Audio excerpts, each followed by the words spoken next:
Hi clay friends, welcome to part 3 of planters. We finished our oval planter. We're going to come back to our triangle planter now and add the face, and then we'll finish up by taking the slabs that we have reserved for the water catch plates and show you how to shape those. I've kept this really wet, wrapped in plastic, and so that I can press this out. I pressed it out a little bit while I was forming it, but you can go in and get some rounded cheeks, start to think about the shape of the face that you're going to put here. And it's soft enough that you can get sort of some cheekbones or a forehead formed in here. And then we're going to use the skills that you learned in the first part of this class for making our masks. And we're going to add the facial features just like you learned on the masks. So for this, I've got some really wet clay, my wooden knife tool, a paintbrush to smooth it out, and we're going to go just like we did on the masks and add any kind of mouth, nose, eyes you want. And I'll put some eyebrows up high here, and then my plant will look like it's some hair growing out the top of the head.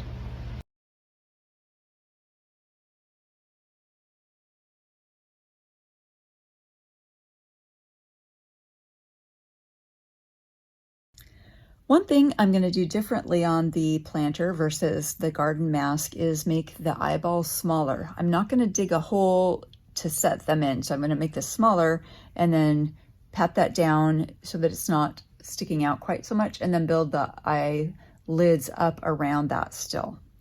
So I rolled out 2 at the same time so that I can get them approximately the same size, and we'll go from there.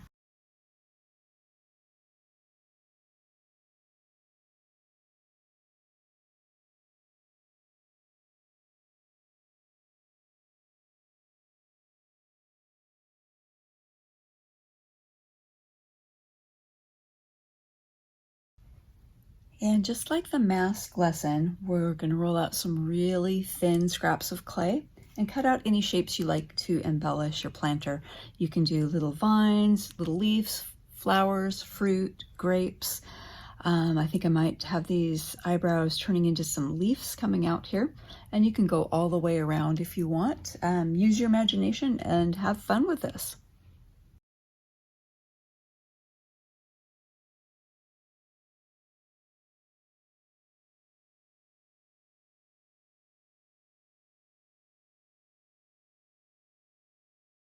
Once that firms up a little bit, the very last thing you want to do is you can go in with a needle tool or a dull pencil, anything, and you can start marking the veins on your leaves, but you want to do that last. So you can draw as many details or as few details as you want with that. And then we're gonna cover this lightly and let it dry slowly because we've attached a lot onto clay that we cut out last week. And so we want the moisture level to equalize. The planter itself has started to shrink a little bit. Even though we wrapped it tight in plastic, it started to shrink a little bit. And the clay that we added today was soft for the facial features, and so it's going to shrink more than the planter. So to equalize that moisture level and keep things from cracking apart, we're gonna wrap it in plastic and let it dry slowly for a week. After about a week, you can take the plastic off and let that dry completely and get it ready to bring into the studio, and we'll get that fired. This is that extra slab that we cut to make the water catch plate that's gonna go underneath our planter. I've had it double wrapped in plastic so it's still nice and wet. I'm going to give you a couple options for finishing this up. We just need to turn the sides up so that it will hold the water because we have drain holes in our planter. So the first option, the easiest, I've kept this clay wet so that I would be able to just bend the sides up if I want to. So if you've played around with pastry and pie crust, I am just going in and I'm grabbing and lifting and kind of pinching and leaving an organic design around the edge here, similar to like a pie crust or something. And it's making some fingerprints inside there, and I'm going to leave those too. I just like the organic look and that fingerprints, the mark of the maker there. So this is the super easy, quick version, and I would go around and smooth off this edge and then just set this aside to dry. Another option for your plate that's going to catch the water is to score around the edges. So I'm going to go in with my serrated rib and score the edges. And then you can either cut out a strip to build up here, or if you want to make it match the handles on your planter, you can roll out 2 long coils and twist them together the way that we did for the handles. And then we can score the bottom side of our big twist here and attach that all the way around. And if you have to, you can make 2 or 3 different pieces. Sometimes it's hard to make one long coil. So we can attach that all the way around, and that kind of ties it in together and makes it match the handles that we have on there.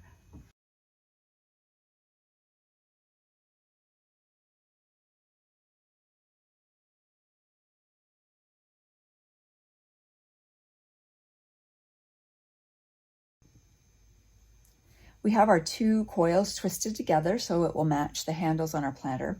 This method takes a little bit longer because now we have to go in very carefully and blend. It's really easy for this just to crack apart or come right off here in the firing. So I need to go in with the rounded end of my knife tool. I'm going to get it a little bit wet, and I need to blend this really well both on the inside and the outside. So this method takes a little bit longer than just pinching the sides up pie crust style.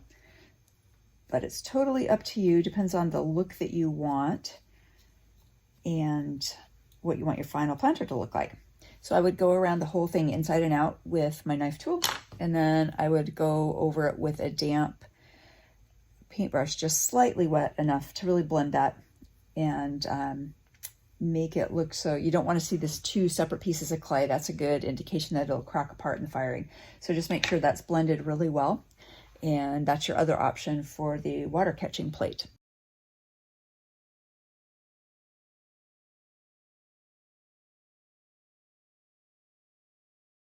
The third option for your bottom plate is to cut out a dart on the corners and fold the sides up. This works best when you have sharper edges, if you're doing like a rectangle or this triangle shape. And if you have sewing experience, it's similar to cutting darts out. So decide how tall you want your wall to be there and cut out a dart at the corner.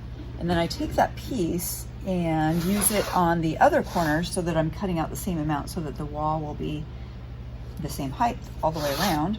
And then we're just going to pinch that up.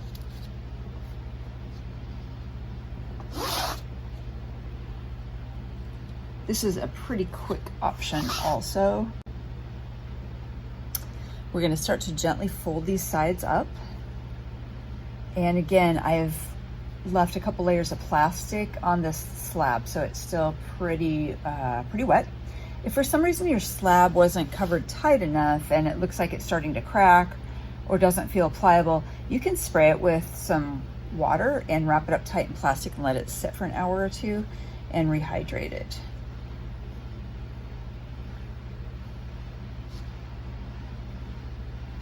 If you're working with a rectangle or something with straighter sides, this is a bit rounded, so it's not perfectly straight. But you can also take a board or a yardstick or something and help that from behind it to fold it up straight to keep your straight lines. This one was a little more organic. It was just a loose sort of triangle-ish shape.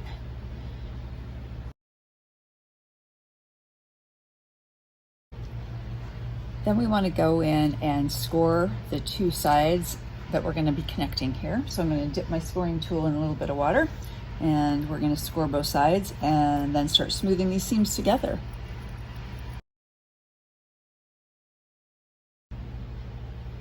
I'm just going to go in with my wood knife tool again and a damp paintbrush and clean up these seams. If you want to, you can add some texture on the outside. I will definitely go around and smooth off this sharp edge. You can see I haven't worked this edge yet, so that's still got that 90-degree cut line from when I cut the slab out. So I'm going to smooth that off, clean up the edges. I can leave it plain because I don't want to detract from my planter, or if I want to do some pattern here to match the planter, that's an option as well. And again, I would cover this and let this dry slowly. If your clay was a little bit on the drier side, or if you notice that you're not getting a good seal here or worried about this cracking apart, I haven't even blended the seam yet, but if you're worried about that, take some of your scraps and just roll a tiny, tiny little coil. And you can add a little bit of water here, and then you can use, again, handy dandy wooden knife tool, get it wet, and blend that coil in. That's just kind of a tip for strengthening those corners if you feel like they need to be a little bit stronger, or if you're worried about them cracking apart. you have one of these soft, flexible red rubber ribs, that's a nice finishing tool also. You can go around the edge. And the nice thing about this is the red rib compresses that grog. It pushes the grog back down into the clay, so it keeps that clay nice and smooth. You don't get that rough grog to the top. If you go around with a wet sponge too much, it moves the fine clay particles away and leaves that rough, groggy clay up on the surface. So any sort of soft tool like this is a nice finishing tool. So you can see this is a pretty quick way to finish up too. And again, it works best with things with sharper edges. It's a little bit more challenging to do with an oval, but it works great for rectangles and triangles. Here's one final look at our Green Man triangle planter.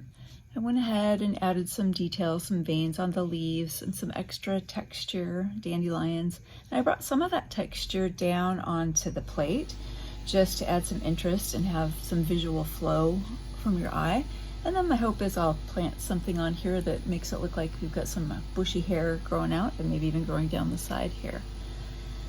So have fun finishing up your planters. I'm going to cover mine now lightly in plastic and let this dry slowly together. And I hope you had fun.